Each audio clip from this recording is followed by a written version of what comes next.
तो दूसरे चरण के रण से चंद घंटे पहले सियासी दलों का जुबानी घमासान शुरू हुआ। निकाय चुनाव की लड़ाई में जुबानी जंग के साथ मारपीट भी हुई और वीडियो के जरिए वार पलटवार भी हुआ। पुलिस रिकॉर्ड में शाइस्ता को माफिया लिखने पर अखिलेश ने आपत्ति दर्ज की। पहले जान लेते हैं कि दूसरे चरण में क्या क्या रण छिड़ा है। निकाय के दूसरे चरण में वोटिंग से पहले जुबानी जंग हो रही है। शाइस्ता को माफिया कहने पर अखिलेश को आपत्ति है। बीजेपी ने अखिलेश पर तुष्टीकरण करने का आरोप लगा दिया। एसपी एमएलए ने बीजेपी प्रत्याशी के पति को थाने में पीट दिया। वोटिंग से चंद घंटे पहले बीजेपी का समाजवादी पार्टी पर वीडियो के जरिए वार भी सामने आया। इन्हीं मुद्दों पर करेंगे महाबहस, लेकिन सबसे पहले देख लेते हैं एक रिपोर्ट।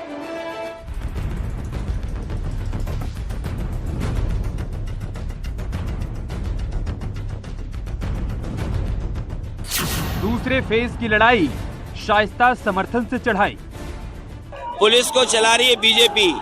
ये पुलिस की भाषा नहीं है, ये बीजेपी की भाषा है। एक महिला को इस तरह कहना, ये बीजेपी की भाषा है, मुख्यमंत्री की भाषा है। और ये नफरत से चुनाव जीतना चाहते हैं, समाज को बांट के चुनाव लड़ रहे हैं। माफिया पर मर्यादा ज्ञान, अखिलेश का मुस्लिम प्लान। माफिया कोई पुरुष या महिला से तो बनता नहीं है, तो उनको आपत्ति किस बात की है कि महिला का कहीं माफिया कहा जा रहा है।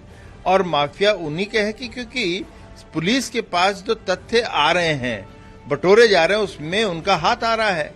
और ये चीजें जो चल रही हैं, इसीलिए आज मीडिया भी उनको लेडी डॉन बोल रही है। तो अखिलेश जी को क्यों आपत्ति होनी चाहिए? इसका कारण ये है कि अखिलेश जी को दर्द इसलिए सता रहा है क्योंकि उनको लगता है कि इसी प्रकार से मैं मुस्लिम तुष्टीकरण कर दूं। दूसरे चरण का रण, एबीसीडी वर्सेस काखागा। शाइस्ता परवीन के लिए उनके मन में कितनी सिंपैथी है आज उनके बयान से स्पष्ट हो जाता है। लेकिन राजू पाल की मां और उनकी पत्नी जो आज समाजवादी पार्टी के ही विधायक है, पूजा पाल, उनसे उनकी कोई संवेदना नहीं है। भाजपा के एक विधायक खुलेआम मंच से इस बात को कहते हैं कि उत्तर भारत के एक माफिया वो 51 लाख रुपया चंदा चुनाव लड़ने के लिए देते हैं। इसलिए आदरणीय अखिलेश यादव जी ने कहा कि भारतीय जनता पार्टी की माफिया की परिभाषा बदल गई है। एक महिला को माफिया कहते हैं और जो माफिया है उससे उनके विधायक चंदा लेते हैं। एसपी एमएलए गुंडागर्दी करेंगे, निकाय में कैसे दम भरेंगे? अगर विधायक थाने के अंदर हमारा वीडियो भी होगा। मैं तो अनजान तरीके से खड़ा था, आके पीछे से इनके परिवारीजन जिस तरीके से मुझे गिरा के मारने का काम करते हैं, ये निश्चित रूप से ये बहुत कायराना हरकत है। ये बौखलाहट, ये माननीय विधायक जी की बौखलाहट अति निंदनीय है। थाने के गेट के सामने मेरे सगे भाई ब्लॉक प्रमुख के पति के ऊपर गाड़ी चढ़ा दी। थाने के अंदर हमारे सगे भतीजे पे हाथ उठाया गया, उसके हाथों में बड़ी चोटें आई और मुझे पे भी हाथ उठाया गया प्रत्याशी के पति द्वारा, उनके समर्थकों द्वारा। निकाय का फाइनल प्रण, विकास वर्सेस तुष्टीकरण।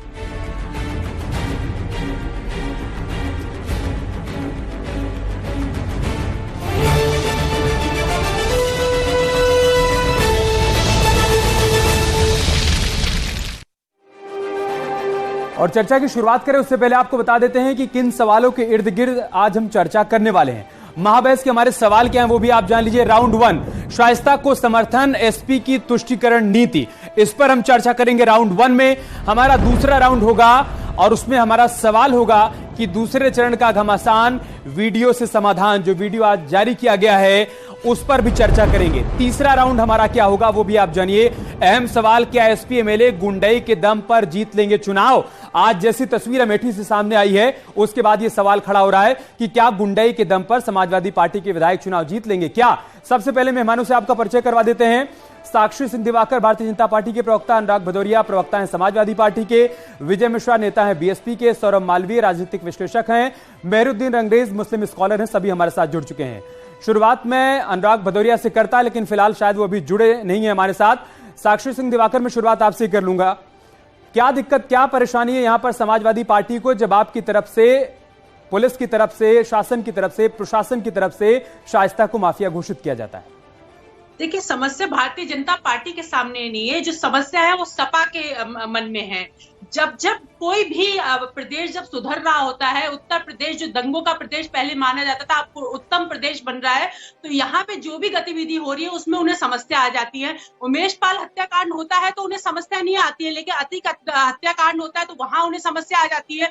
उमेश पाल की पत्नी विधवा बनती है तब समस्या नहीं आती है, लेकिन अतीक अहमद की पत्नी जब विधवा होती है तो उनके सपा वालों के मन में एक हमदर्दी आती है। तो ये जिस तरीके का भेदभाव ये कर रहा है दुनिया, ये उत्तर प्रदेश की जनता उसे बखूबी देख रही है। आज जब एक महिला जिसको जनता, मीडिया हो, जनता हो, नेता हो, सब लोग अलग अलग नामों से बुलाते हैं, god mother, lady don, mafia, डाकू, अगर आज उसके ऊपर पुलिस कार्रवाई कर रही है तो सपा के सामने समस्या क्यों आ रही है? एक बच्चा जो 17 साल की उम्र में पहला मर्डर करता है तो अगर उस समय ही उसे सीख दे दी जाती, उस समय ही उसे सजा दे दी जाती तो हो सकता है वो अतीक अहमद जैसा बड़ा गुंडा नहीं बनता, लेकिन उसे सींचा किसने? बसपा वालों ने, सपा वालों ने। तो समस्या करते भी वही और समस्या आती भी उन्हीं के सामने है।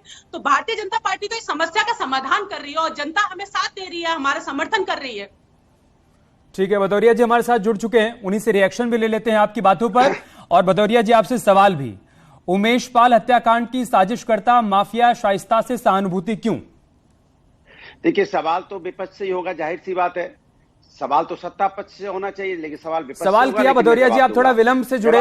सवाल पहले मैंने साक्षी से किया था, उसके बाद आपके पास आया हूं, आप जवाब दीजिए। जवाब दे रहा हूं, मैं जवाब दे रहा हूं जी। हम समाजवादी लोग हमेशा महिला सम्मान की बात करने वाले लोग हैं। श्रीमती पूजा पाल को अगर सम्मान से जी रही है तो समाजवादी पार्टी ने उनको टिकट दी और आज वो विधायक हैं। खुशी दुबे के साथ जब अन्याय हुआ था, किसी का पति अगर कोई गलत काम करता है तो उसकी पत्नी का क्या दोष, मैं पूछना चाहता हूं। खुशी दुबे कितने दिन तक जेल में रही? खुशी दुबे की अगर किसी ने आवाज उठाई तो समाजवादियों ने उठाई। जिस तरह से आज समाजवादी पार्टी के राष्ट्रीय अध्यक्ष ने बोला, तो राष्ट्रीय अध्यक्ष जी ने शाइस्ता के बारे में बोला, चूंकि महिला सम्मान की बात कर रहे हैं कि एक महिला अचानक कैसे माफिया हो गई। भाई, महिला तो एक हाउसवाइफ होती है। अब हाउसवाइफ को, हर महिला को आप खुशी दुबे को अभी माफिया डिक्लेयर कर देंगे? आप जेल में कितने दिन खुशी दुबे जेल में रही, बता दीजिए आप कितने दिन जेल में रही? क्या किसी का पति अगर गुंडा होता है, बदमाश होता है, अगर माफिया होता है तो क्या उसकी पत्नी भी हो जाती है क्या? मेरा सवाल यह है। हिंदुस्तान की संस्कृति, संस्कार ये है कि जो पत्नी होती है वो अपने पति के साथ रहती है और पति का सम्मान करती है। पति अगर गलत करता है तो क्या सजा उसकी पत्नी को मिलनी चाहिए? मेरा सवाल सीधा है। और फिर उसके बाद इस तरह की उसके बारे में शब्दों का इस्तेमाल करना ये ठीक नहीं है हिंदुस्तान की किसी महिला के लिए। मैंने तो आपसे बोला, मैंने खुशी दुबे के लिए भी यही शब्द बोला था कि खुशी दुबे अगर उसका पति बदमाश है तो उसको जेल में डालिए, फांसी दीजिए। लेकिन खुशी दुबे की क्या गलती थी जो आपने उसको जेल में डाल दिया? अच्छा भदौरिया जी, तब भी ये सवाल उठाया था। आज भी सवाल उठाता हूं कि पूजा पाल का क्या कसूर? जेंडर देखकर माफिया घोषित किया जाए, जेंडर देखकर अपराध तय किया जाए, ये कह रहे हैं आप? ना, मैंने ये नहीं बोला। मैंने आपसे बोला खुशी दुबे की क्या गलती थी, आपसे पूछना चाहता हूं। आप बताइए क्या गलती थी जिसकी जेल में? खुशी दुबे पर बयान नहीं दिया ना अखिलेश यादव जी ने, शाइस्ता पर बयान दिया और शाइस्ता पर हम डिबेट कर रहे हैं। भदौरिया जी ठीक है, खुशी दुबे पर हमने खूब डिबेट कर ली, आगे भी कर लेंगे क्योंकि मामला शाइस्ता का चल रहा है। भदौरिया जी डिरेल मत करिए। देखिए, मैं कह रहा हूं शाइस्ता परवीन पर अखिलेश यादव का बयान आया, हम उसी पर आपसे डिबेट कर रहे हैं, इसीलिए मैं आपसे सवाल कर रहा हूं कि क्या जेंडर देखकर माफिया घोषित किया जाए? जैसी मैंने खुशी दुबे का नाम लिया, आप क्रोनोलॉजी में बात नहीं करना चाहते? क्या खुशी दुबे की मैं बात करके गुनाह कर रहा हूं क्या? अगर अखिलेश यादव का बयान खुशी दुबे पर आज आया होता तो डिबेट में उसी पर करता। भदौरिया जी, मैं आपसे सवाल ये कर रहा हूं कि अखिलेश यादव ने शाइस्ता परवीन को लेकर जो बयान दिया, क्या जेंडर देखकर किसी का अपराध तय किया जाएगा? श्रीमती पूजा पाल किस पार्टी से विधायक है? पूजा पाल उससे पहले बीएसपी से विधायक थी भदौरिया जी, थी या नहीं? और उनके पति राजू पाल की हत्या कैसी हुई आप जानते हैं या नहीं भदौरिया जी? आप बताइए, जानते हैं किसके सरकार में हुई भदौरिया जी? पूजा पाल के पति की जब हत्या हुई तो यूपी में किसकी सरकार थी ये जानते हैं आप? उसके पति की हत्या करके पूजा पाल को सम्मान दिया गया था, ये कह रहे हैं आप? अब आपको जवाब नहीं देंगे। उमेश पाल की हत्या हुई तो किसकी सरकार थी? किसकी सरकार थी? समाजवादी पार्टी की सरकार थी। राजू पाल की हत्या हुई तो पूजा पाल की शादी को कितना समय हुआ था, तब सम्मान किया गया था राजू पाल की हत्या करके पूजा पाल का।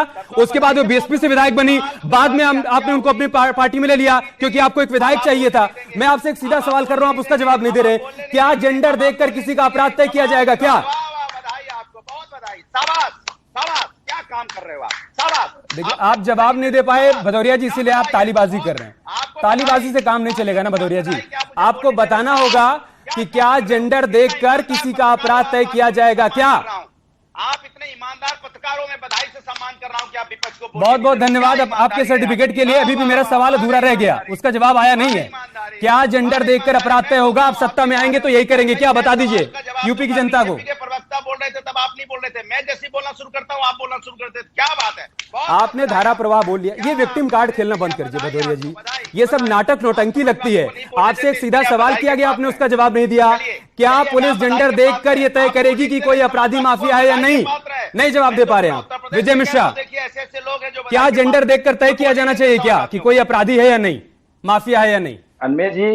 अनमेर जी, सबसे पहले मैं कहूंगा कि उत्तर प्रदेश की सरकार और पुलिस पूरी तरह विफल है। जो ये स्थिति बन रही, इनाम बढ़ाना पड़ रहा है, किसी को माफिया घोषित करना पड़ रहा है, क्योंकि पिछले 2-2.5 महीने से शाइस्ता परवीन, गुड्डू, मुस्लिम, गुलाम जो भी है इस केस में, उनको ढूंढ नहीं पा रही है। ये केवल किसी अपराधी से किसी अपराधी को मरवा दे रही है।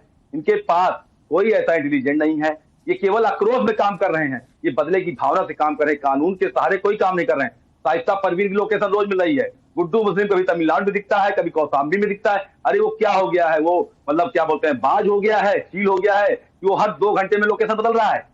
पुलिस से आप पुलिस से पूछते हैं, डीजीपी से पूछिए ना कि शाइस्ता परवीन को क्यों नहीं ढूंढ पा रहे हैं ये लोग। ये इनाम बढ़ाने का काम, ये जनता के पैसे का दुरुपयोग क्यों कर रहे हैं? इनाम बढ़ा के साथ आपको इंटरप्ट कर रहा हूं विजय मिश्रा, मैं समझ नहीं पा रहा हूं कि सवाल आप लोग समझ नहीं रहे हैं या फिर सवाल को समझना नहीं चाहते हैं। मैं एक सीधा सा सवाल कर रहा हूं, शाइस्ता परवीन को पुलिस माफिया घोषित करती है और उस पर सियासत शुरू हो जाती है। लिहाजा मेरा ये सवाल है, यूपी के लोग भी जानना चाहते हैं कि क्या पुलिस धर्म, जाति और जेंडर देखकर ये तय करे कि कोई माफिया है या नहीं, कोई अपराधी है या नहीं, ये तय किया जाएगा? और क्या बीएसपी सत्ता में आएगी तो यही देखकर तय करेगी क्या? जवाब दीजिए। हमारे यहाँ इतना लंबा टाइम नहीं चलता, हमारे यहाँ तुरंत फैसले लिए जाते हैं। मायावती जी तुरंत फैसले लेती हैं। आज जिस तरह एक समाजवादी पार्टी विधायक ने केवल आज सुरक्षित जो धाराएं लगी हैं, उन धाराओं में ऐसा नहीं लगता कि उनको गिरफ्तारी उनकी होगी या उनका जमानत नहीं होगी। केवल बिरादरी, एक विशेष वर्ग के लिए ये सरकार पूरी तरह क्षमा चल रही है। ये एक विशेष वर्ग को ये पूरी तरह प्रोत्साहित कर रहे, चाहे थाने में मारे, चाहे वो तहसील में मारे, किसी को कोई परवाह नहीं है। अगर यही कांड आज समाजवादी पार्टी के विधायक की जगह कोई और करता उस वर्ग के अलावा, तो अब तक उसके घर में बुलडोजर चल गया होता। मैं आ रहा हूं, मैं उस पर भी आ रहा हूं। मेहरुद्दीन रंगरेज, क्या आप भी इस बात के पक्ष में हैं कि धर्म और जाति और जेंडर देखकर ही ये घोषित किया जाए या तय किया जाए कि कोई अपराधी या माफिया है या नहीं? शाइस्ता जो कि उमेश पाल हत्याकांड की साजिश करता है, उसको माफिया घोषित किया जाए या नहीं? रंगरेज साहब, बिल्कुल, ये तो यूपी में मैं बता रहा हूँ, जो यूपी में सरकार है वो तो दलित और ओबीसी विरोधी सरकार है। वो तो खास तौर से उनका टारगेट ही मुसलमान है। उसके अलावा किसी का जिसमें आप वेशभूषण से लेके आप कुलदीप सिंह सेंगर, चिन्मयन, जितने सारे लोग हैं, इन सारे लोगों का क्या हुआ? इन्होंने इतनी सारी लड़कियों के साथ बलात्कार किया, उन्हें मारा, उनके पूरा परिवार खत्म कर दिया। उनके खिलाफ क्या कार्रवाई चला नहीं हुआ। उनके ऊपर जो है रासुका लगाने का या बड़ा मुकदमा लगाने का काम हुआ, कुछ नहीं हुआ, ना उनका एनकाउंटर हुआ। तो ये तो खास तौर से जो मुसलमान है उन्हें टारगेट किया जा रहा है। तो ये तो साफ दिखाई दे रहा, सब लोगों को पता है। तो पूरे यूपी में किस तरीके से काम हो रहा है सिर्फ इसको लेकर। ठीक है, मतलब आप ये कह रहे हैं कि शाइस्ता को माफिया इसलिए घोषित किया गया क्योंकि मुसलमान है। सही समझ पा रहा हूं मैं? बिल्कुल सही। उसका एक गुनाह है। सौरभ मालवीय जी, उर्दू का नाम है। पहली बात तो रंगरेज साहब का आरोप है कि शाइस्ता को इसलिए माफिया घोषित किया गया क्योंकि मुसलमान है। और दूसरा मेरा सवाल बरकरार है कि पुलिस को किस तरीके से एक्शन लेना चाहिए। जैसा राजनीतिक दलों की तरफ से कहा जा रहा है, खासतौर से समाजवादी पार्टी की तरफ से, बीएसपी की तरफ से, कि धर्म, जाति, जेंडर ये सब देखकर तय किया जाए कि माफिया है या नहीं, उसको माफिया कहा जाए या नहीं। देखिए, अभी सबसे महत्वपूर्ण बात यह है कि अखिलेश यादव का शाइस्ता पर बयान की टाइमिंग क्या है, किस समय यह बात आ रही है। तो दो जो महत्वपूर्ण बात है उस पर मैं ध्यान दिलाना चाहूंगा। उत्तर प्रदेश की चुनाव में, निकाय चुनाव को जब हम ध्यान से देखेंगे तो निकाय चुनाव ठीक 2000 पहले का ये चुनाव है। 2024 के पहले का यह चुनाव बहुत कुछ तय करने वाला है। ऐसे में निकाय चुनाव में अपनी पूरी तरह से उपस्थिति दर्ज कराने का यह बयान है। क्यों पहले बयान नहीं आया? पुलिस का जो काम है वह पुलिस करती है, जुडिशरी का काम है वह जुडिशरी का काम है। लेकिन इसी उत्तर प्रदेश में इस चुनाव में न माफिया राज है, न गुंडा राज है और न कहीं कुछ दिख रहा था। ऐसे में यह बयान आना न्याय की बात नहीं है और मुसलमान और हिंदू की और गुंडागर्दी की बात नहीं है, ये पोलराइजेशन की बात थी। इसलिए इस दौर में बने रहने के लिए यह कहीं न कहीं उस भावना के हिसाब से बयान है। एक बात। दूसरी बात, शाइस्ता पे जो कार्रवाई हो रही है, अभी भदौरिया जी बोल रहे थे, निष्पक्ष यदि हम बात करते हैं, हम लोग इस पर सोचें तो वह किस तरह की मुजरिम है, ये चार्जशीट उसके खिलाफ क्या क्या है या नहीं है, इसके नाते बात करना चाहिए। महिला निश्चित तौर पर पूजनीय है, आदरणीय है, या जो भी होता है समाज में वो सब होता है, लेकिन बयान आपका कब आया है? तो मुझे लगता है कि पोलराइजेशन से बचने की जरूरत है, न कि इसको जाति धर्म में बांधने की जरूरत है। भदौरिया जी, सियासत को सूट करता है, इस वजह से ऐसे बयान दिए जाते हैं। निकाय चुनाव के दूसरे चरण की वोटिंग से ठीक पहले इस तरीके का बयान पोलराइजेशन के लिए दिया जा रहा है। देखिए, हमने तो निकाय चुनाव में ये भी लगातार उठाया है कि नालियां बजबजा रही हैं, कूड़ा बिखरा पड़ा हुआ है, तार झूल रहे हैं, सड़क में गड्ढे हैं, मेडिकल फैसिलिटी है नहीं, कॉलेज यहाँ पे स्कूल बने नहीं, स्मार्ट सिटी कहाँ चली गई? ये सवाल तो हम ही उठा रहे हैं ना। देखिए, आप बताइए कब भारतीय जनता पार्टी ने सवाल उठाए हैं? लगातार मैं सवाल उठा रहा हूँ कि एक स्मार्ट सिटी का नाम बताइए जो आपने स्मार्ट सिटी बना दी हो। आप तो स्मार्ट सिटी की बात करते थे। स्मार्ट सिटी मतलब क्या होता है? एक शहर के अंदर में यहाँ पे मेडिकल कॉलेजेस होने चाहिए, शहर के अंदर में पार्क होने चाहिए, बच्चों को खेलने के लिए ग्राउंड होने चाहिए, नालियां साफ सुथरी होनी चाहिए, कूड़ा नहीं होना चाहिए, तार नहीं झूलने चाहिए, एकदम गली मोहल्ले में लाइटें होनी चाहिए। तो क्या है ऐसा? हम तो बार बार इस बात को उठा रहे हैं, लेकिन भारतीय जनता पार्टी नगर निकाय के चुनाव में कभी उसने शहर की बात की? अरे हम तो स्मार्ट शहर भी बनाए, हमने स्मार्ट गांव तक बनाए हैं, लेकिन ये कहाँ चर्चा करते हैं विकास की? हमारे गाने भी जब हम बनाते हैं तो गाने में भी हमारा विकास होता है।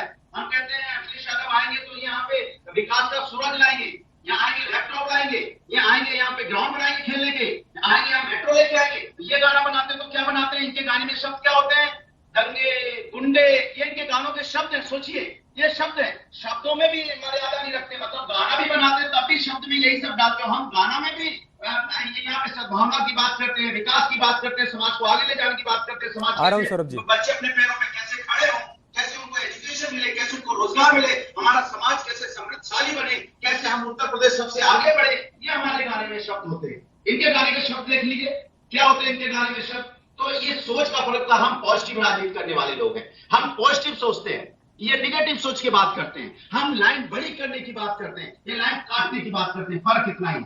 हम कभी अच्छा ये बताइए कि हमने आज यहाँ पे देखिए पूरा उत्तर प्रदेश, लखनऊ में आईपीएल हो रहा है, आज लखनऊ की टीम भी खेल रही है, क्या बढ़िया प्रदर्शन है, नंबर 1 नंबर 2 पे खेल रही है। क्या ये स्टेडियम नहीं बनाया होता तो क्या यहाँ के बच्चे आज क्रिकेट देख पाते? क्या यहाँ के लोग आज क्रिकेट देख पाते?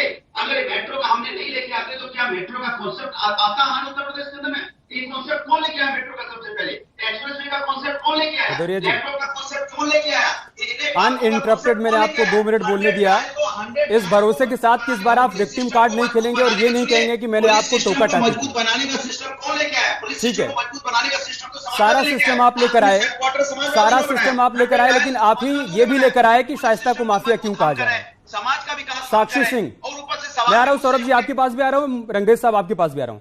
साक्षी सिंह, सियासत को यह सब सूट कर रहा है, चूंकि दूसरे चरण की वोटिंग होनी है, लिहाजा इस तरीके के बयान दिए जा रहे हैं ताकि वोटों का ध्रुवीकरण किया जा सके।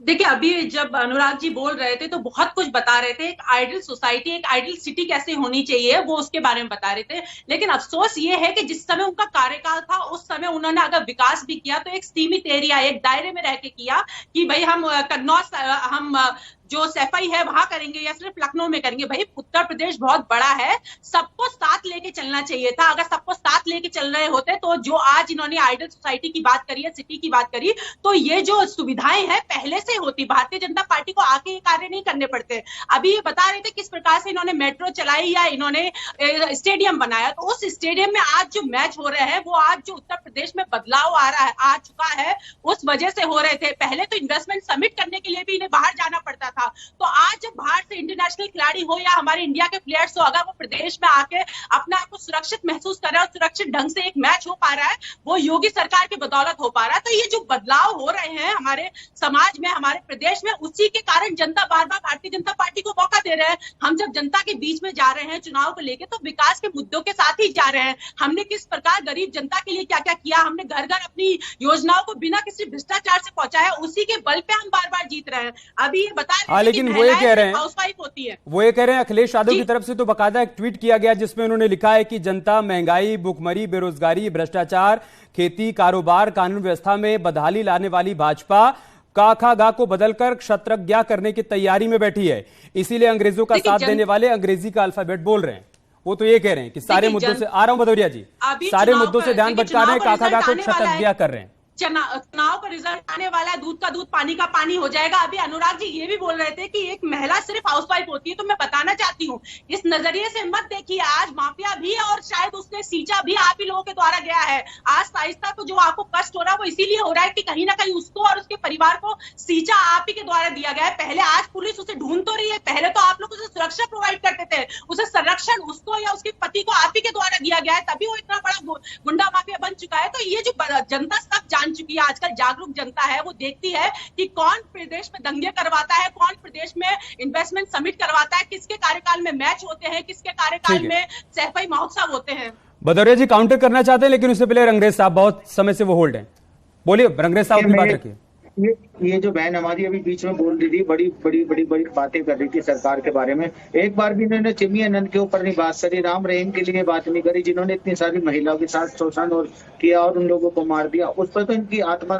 और आज 6 लड़की जो है जंतर मंतर पे बैठी है लड़की, उनके साथ शोषण बीजेपी के जो है सांसद करते हैं, उस पर तो इनकी जबान नहीं खुलती, उसमें जब उसके मुंह में दही जम जाती है। सेलेक्टिव होकर जब बातें नेता करने लगते हैं या सरकार के लोग करने लगते हैं, तो फिर सरकार से लोगों का मन जो है वो उठ जाता है। और इसलिए मैं बार बार ये कहना चाह रहा हूँ कि ये जो महिला होने के नाते ना महिला शक्तिकरण की बात करनी चाहिए। आज हमारी महिलाएं बताइए, चारों तरफ आज सबसे ज्यादा क्राइम रेट में यूपी नंबर 1 है, बलात्कार से लेके हत्याओं से लेके हर चीज में यूपी नंबर 1 है। तो आप अपने आंकड़े बताइए ना कि आपने क्या किया। 6-7 साल हो गए आपको, आपने क्या कार्य किया विकास का? क्या बस आप ये गुंडों के घरों पे अगर बुलडोजर चला दोगे या उन्हें एनकाउंटर कर दोगे, ये उपलब्धि है क्या सरकार की? सरकार की उपलब्धि होती है शिक्षा। आपने सारे नाम गिना दिए, सिर्फ इस आधार पर शाइस्ता को माफिया न कहा जाए।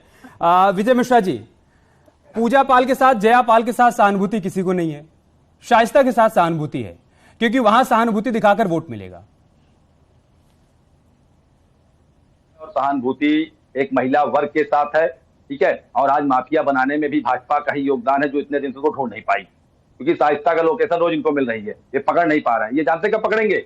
कल 11 है, कल चुनाव हो जाएंगे, 12 तारीख को गुड्डू मुस्लिम शाइस्ता सब आ जाएंगे और आप सब सुबह शाम तक केवल शाइस्ता को दिखाएंगे। और 13 को ये काउंटिंग में जो नंगा नाच करेंगे, तब आपसे मैं पूछूंगा कि ये जो मतगणना हो रही है इसमें कितना पारदर्शिता है, क्योंकि इन लोगों का पूरा प्लान चलता है। ये विकास नहीं करते, भाजपा के लोग साजिश के तहत काम करते हैं, और साजिश बहुत दिन तक नहीं चलती। बस समय है कि अपनी साजिश से काम करते रहें जब तक इनका समय चल रहा है, क्योंकि सरकारें हमने कई देखी है और पूर्ण बहुमत सरकार हमारी भी रही है। हमको भी लगता था कि हम नहीं हटेंगे, आज इनको भी लगता है कि बहुत काम कर रहे हैं। ये केवल जब क्षेत्र में जाते हैं तो विकास की बात नहीं करते, दंगा की बात करते हैं, माफिया की बात करते हैं, बुलडोजर की बात करते हैं, लेकिन ये कभी ये नहीं कहते मैं अच्छी एजुकेशन दूंगा, मैं नाली दूंगा। अरे बहन जी द्वारा बनाए गए पार्क में आज तक जो बल्बें फ्यूज हो गई उसको नहीं लगा पा रहे हैं। नगर पालिका में जो गरीब मजदूर काम कर रहा है उसका मानदेय 300, 200, 250 रुपए है, कैसे उसका घर चल रहा है, उस पर इनका ध्यान नहीं जाता। केवल ये इतनी बात बड़ी बड़ी करेंगे जैसे लगता है कि अब देश में आज हम लोग नए ये सरकार बनी है। तो यही बड़ी बड़ी बातें करने के लिए आप लोग भी मैदान में आते हैं ना। स्वार और 96 सीट पर उपचुनाव हुआ, आपने दूरी बना ली और कहीं जमीन पर दिखते नहीं, सरकार को घेरते हुए नजर नहीं आते, टीवी पर आते हैं तो बड़ी बड़ी बातें करते हैं। भदौरिया जी ठीक है भदौरिया जी, हम चर्चा में आगे बढ़ रहे हैं। क्या हार का डर सता रहा है क्या? इस वजह से इस तरीके के बयान दिए जा रहे हैं। और अमेठी में आज जो कुछ हुआ, जिस तरीके से आपके विधायक थाने के भीतर एक प्रत्याशी के पति के साथ मारपीट कर रहे हैं, ये सब क्या बता रहा है? देखिए, भारतीय जनता पार्टी को हार का डर सताने लगा, इसमें कोई दो राय नहीं है। आपकी बात से मैं सहमत हूं। दूसरी बात, मैं अपनी साथी बीजेपी की प्रवक्ता बहन से बोलना चाहता हूं, इसके पहले कल्याण सिंह जी की 2 बार सरकार थी, राजनाथ सिंह जी भी 1 बार थे, गुप्ता जी भी थे यहाँ पे मुख्यमंत्री जी। किसने यहाँ पे मेट्रो की बात सोची थी, जरा बता दीजिए? किसने एक्सप्रेसवे की बात सोची थी, जरा बता दीजिए? ये कॉन्सेप्ट कौन लेके आया? ये समाजवादी पार्टी के राष्ट्रीय अध्यक्ष अखिलेश यादव जी लेके आए ना। एक्सप्रेसवे का कॉन्सेप्ट कौन लेके आया? ये स्टेडियम इनकी आप बात कर रहे थे, किसने बनाया? कॉन्सेप्ट कौन लेके आया? कौन कॉन्सेप्ट लेके आया? इसके पहले मैं आपसे पूछना चाहता हूँ, पार्क जो यहाँ पे जनरल पार्क बने या जो यहाँ मेडिकल कॉलेज बने, पहले कितने बने थे? मैं आपसे पूछना चाहता हूँ, लेकिन आप उस पर बोलेंगे नहीं, मुझे पता है। सवाल ये नहीं है, हम विकास की राजनीति करते हैं, हम राह देते हैं। आज अखिलेश यादव एक राह दिए, जिस राह पे हमें लगता है कि उत्तर प्रदेश की सरकार को राह फॉलो करना चाहिए, क्योंकि उसी में समाज का विकास होगा। इस तरह की जो नफरत की राजनीति करके समाज का विकास नहीं हो सकता है। हम आप बात जाती रहेगी, लेकिन हमारा जो युवा इंतजार करता है कि हमें रोजगार कैसे मिलेगा। महंगाई से जो लोगों की कमर टूटी उनके बारे में कभी सोचिए किस तरह से लोग परेशान डिग्रियां लेके घूम रहे हैं, उन्हें कैसे रोजगार मिलेगा, कैसे वो अपने पैरों पर खड़े होंगे। आपको पता है माएं सोती नहीं है क्योंकि बच्चे के पास डिग्री हो गई, उनको रोजगार कब मिलेगा। इसमें चर्चा होनी चाहिए, इसमें बृहद चर्चा होनी चाहिए, लेकिन इसमें कोई चर्चा होती नहीं है। इसमें मार्केटिंग इवेंट तो होता है, मार्केट इवेंट की तो बात होती है, लेकिन हकीकत में बात नहीं होती है। ये आप भी मानते होंगे, आप मेरी बात माने ना माने, एक आप मेरी बहन जैसी है, बहन है इसमें, और मैं कहता हूँ आप मेरी बात दिल से मानते होंगे कि आपके घर में भी लोग परेशान होंगे कि उन बच्चों को रोजगार नहीं मिल रहा है। तो ये जिम्मेदारी आपकी भी बनती थी, हमारी तो जिम्मेदारी है ही। हम तो इसमें सुबह से लेकर शाम तक इस पे चिल्लाते हैं, इसलिए हम लोग बदनाम होते हैं कि ये लोग आएंगे महंगाई बेरोजगारी की बात करेंगे। हम कहते हैं इस पे चर्चा क्यों नहीं होती, इस पे बहस क्यों नहीं होती, हम मुद्दों को भटकाते रहते हैं। ठीक है साक्षी सिंह दिवाकर, असल मुद्दों पर चर्चा ना हो, इस वजह से इस तरीके के बयान पर आप लोगों की तरफ से रिएक्शन आते हैं ताकि चर्चा इन तरीके के मुद्दों पर होती रहे। अखिलेश यादव ने बयान दिया, अगर आप लोगों ने उस पर रिएक्शन नहीं दिया होता तो बात आगे नहीं बढ़ती, उनका कहना है असल मुद्दों पर चर्चा होती रहती।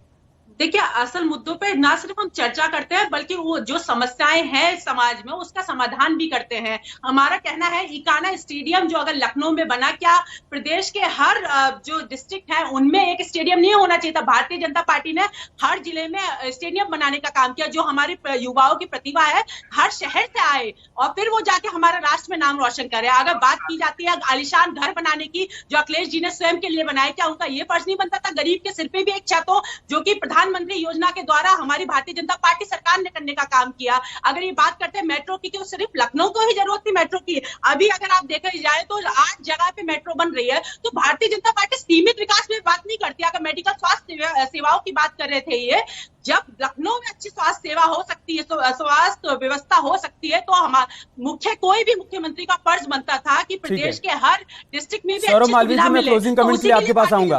क्या 2024 को लेकर सियासी पार्टियां इस रणनीति के तहत आगे बढ़ रही हैं, खासतौर से विपक्ष, बीएसपी या फिर समाजवादी पार्टी या फिर कांग्रेस पार्टी, कि गुड़ तो खाना है लेकिन गुलगुले से परहेज करना है, मुस्लिम वोट तो चाहिए लेकिन खुलकर सामने भी नहीं आना है, और बीच बीच में ऐसे बयान देते रहना है कि मुस्लिम समुदाय के बीच में मैसेज जाता रहे कि आपकी हितैषी हम ही है। जल्दी से आपका रिएक्शन। देखिए बिल्कुल ये सही बात है कि 2024 से पहले के सभी प्रकार के चुनाव, यानी निकाय चुनाव आखिरी चुनाव हो गया, उसके बाद बड़ा चुनाव है। ऐसे में प्रदेश में जिसकी सत्ता है यानी सरकार है, उसके लिए तो एक बड़ा अवसर है क्योंकि वो अपनी विकास और अपनी योजनाओं को लेकर जनता के बीच में जाता है। लेकिन महत्वपूर्ण क्या है कि जो लोकतंत्र की खूबसूरती है वो है विपक्ष का होना। लोकतंत्र की खूबसूरती है वो है कि जनता ने जिसको चुना है, मैंडेट मिला है, उसके योजनाओं को स्वीकार करना। ऐसे में विपक्ष की स्थिति लगातार सत्ता से बाहर होने के कारण 2024 में अब करो और मरो की हो गई है। क्या सपा अपनी साख बचा पाती है? क्या अपने कुनबे, अपने घर परिवार से भी सदस्यों के लोकसभा के लिए फिर से बना पाएगी? जो कन्नौज समय का अभाव है, मुझे आपको रोकना पड़ रहा है, लेकिन आपके इस अच्छे पॉइंट पर इस डिबेट को हम समाप्त करते हैं कि विपक्ष का काम है कि जनहित के मुद्दों को उठाता रहे। सरकार अगर जनता से जुड़े काम कर रही है तो उन कामों पर भी नजर रखे, लेकिन साथ ही साथ अगर जनता के साथ कहीं छलावा हो रहा है, धोखा हो रहा है, तो उन मुद्दों को भी उठाता रहे। लेकिन फिलहाल यहां हो क्या रहा है? यहां धर्म और जात के नाम पर राजनीति हो रही है। यहां यह तय किया जा रहा है कि किसी को अपराधी यह देखकर तय किया जाए कि उसका जेंडर क्या है, उसका धर्म क्या है, उसकी जाति क्या है। बहुत बहुत शुक्रिया आप सभी का हमारे साथ जुड़ने के लिए, मां बहस का हिस्सा बनने के लिए। खबरें जारी हैं, आप बने रहिए हमारे साथ।